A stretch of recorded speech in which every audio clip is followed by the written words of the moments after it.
Okay, first of all, a disclaimer, this is a different video for me. I'm involved in animal health, but I've also been involved in looking at disease spread on farm and the principles of hygiene and proactive animal health care. But I suppose I've been around the last couple of days, a lot of fear, a lot of confusion, even the people I'm meeting about disease spread. And I'm not a human health expert, but I do know the principles of disease. And I think the more good information we get out there, the more calm we can apply to situations, the better. So just for the people who follow me, small following on social media, I wanted to make a video on COVID-19 from the bit of knowledge I have, and they're basically the principles that we need to all understand and not panic, but just understand key principles. Everyone has seen this graph about the infection over time, and our ability to act. If we if we don't act, you have a rapid rise in infections.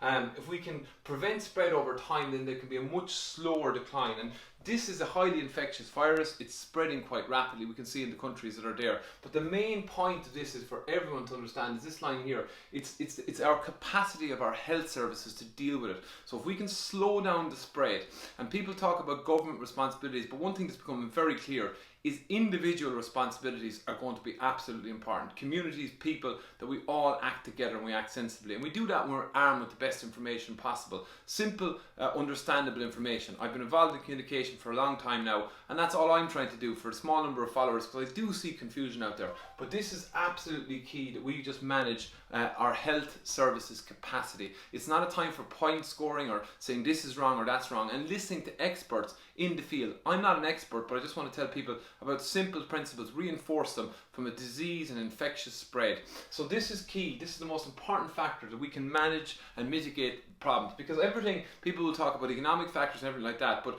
we have certain social standards and social economic standards that are there, and systems that work very well, but this is unprecedented, which will challenge all of them. We have to make sure that our simple systems work really well, and time will be time is a great healer. If we can be responsible about our actions right now, we can make such a difference. And that's why collectively we all have to do so much. And I think this is why I would only do this message, because I think the more sound, sensible information we can do and have out there, the better. So that's the main thing, building capacity for people to understand everything with viruses or bacteria.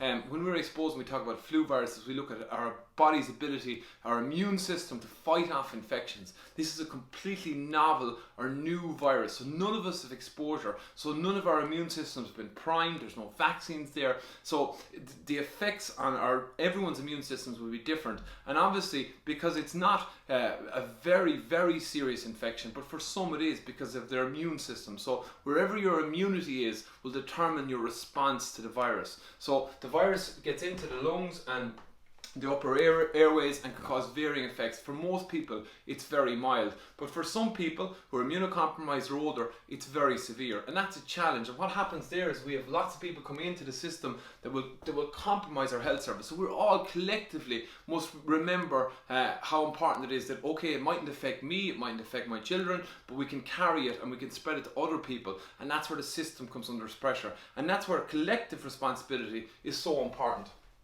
The symptoms, everybody's aware of the symptoms because the virus goes into our upper respiratory system.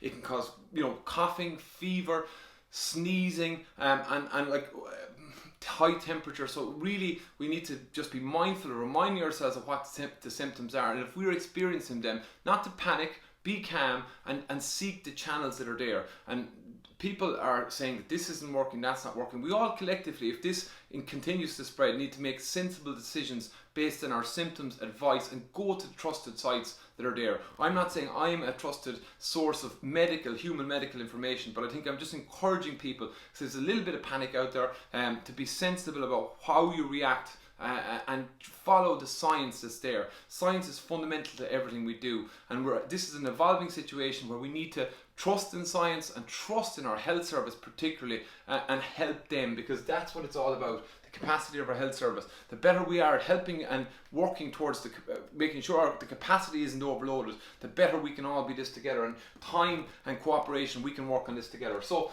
how is it spread? People talk about droplets. They're not even sure what droplets are, because it's a respiratory virus. Secretions from that virus, when it is in your system, those secretions like water droplets will contain the virus. So the virus survives for an amount of time outside the body, and people talk from 3 to 24 hours. There's lots of information there, but so close contact with people who are infected, that's a risk for people. Those droplets contain virus. So if we look at, you know, the surfaces, if you have virus on surfaces, that's what we talk about washing our hands, because again, if the virus has got a glycoprotein layer around it, it's susceptible to soap, susceptible to your hand sanitizer. So washing hands correctly is really important. And I met with Martin Cormacan last year, a professor. He's at the very forefront of this fight in the Irish system about knowledge, and he showed me how we wash our hands properly. Something as simple as that's really important. So I'm just going to get people's memories refreshed, and just what hand washing.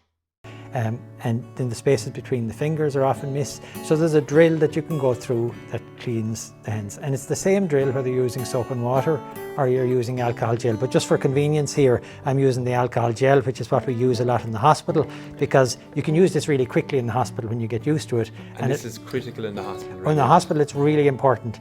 But washing your hands it helps every place. And so the series of movements is that, again, soap or water or alcohol is, first of all, you want to wet all the surfaces of the hands. Okay. And then we go up and down the front to clean the hands. Okay. And then up and down the back, cleaning the fingers. And the fingers are spread out so that you're getting in the space. Then we make sure we get the finger webs. And then we want to clean the fingertips, so we do that. And you fold the thumb in as well, so you can clean the tip of the thumb. And then you clean the thumb, and the palm of the hand. And if you do that drill, then you get most of the bugs off your hands. And then, of course, if you're using soap and water, you have to dry your hands. Okay, so that was hand washing. You can see how important it is, because this virus, like a lot of respiratory viruses, to get into our systems, it has to go in through our mucosa. That's why our eyes, our nose, and our mouth is sort of the first layer that a virus can get into. So that's why hand washing to prevent infection in our face, not touching our face, is really important, because this is slowing down the spread. And obviously, people are all sorts of opinions around public gatherings. I think we're in an unprecedented time that we need to know that if it's spread person to person, the more people we have in contact in groups, the more likelihood of spread. So if we can avoid unnecessary gatherings, it makes sense. In the short term, it's hard, it's painful. I've just set up a new business. I know about the restrictions that already I'm seeing, and we tend to personally panic and look at ourselves. But this is a collective thing. This is where collectively, as communities, as countries, we can do so much. And I suppose, I think if you look at our actions like hand washing, social distancing, so we're not allowing spread. To talk about 2 meters, that's difficult for us. I'm a handshaker, I'm a get into people's personal spaces, but it's really important.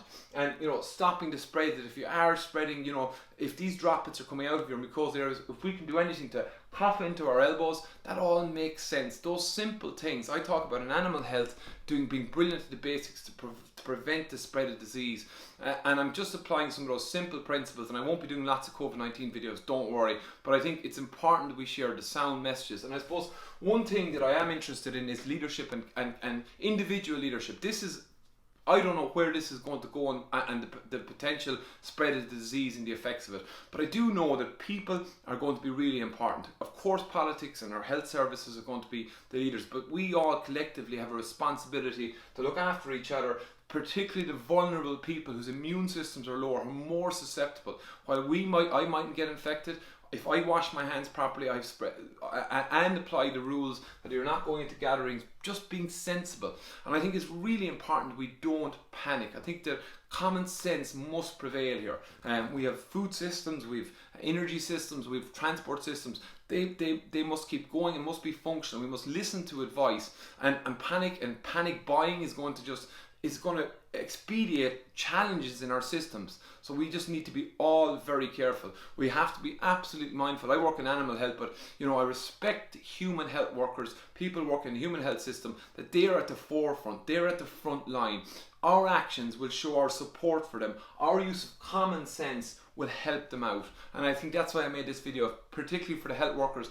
If anything we can do is spread messages, support what they're telling us, do the right thing, and we'll all be in a better place. And time is a great healer, and none of us know what's happening, but there's some positive stories in China, South Korea, about how they've stopped the spread. We must learn lessons. That's what epidemiology is about, is understanding, tracking disease, and learning lessons and trusting in science.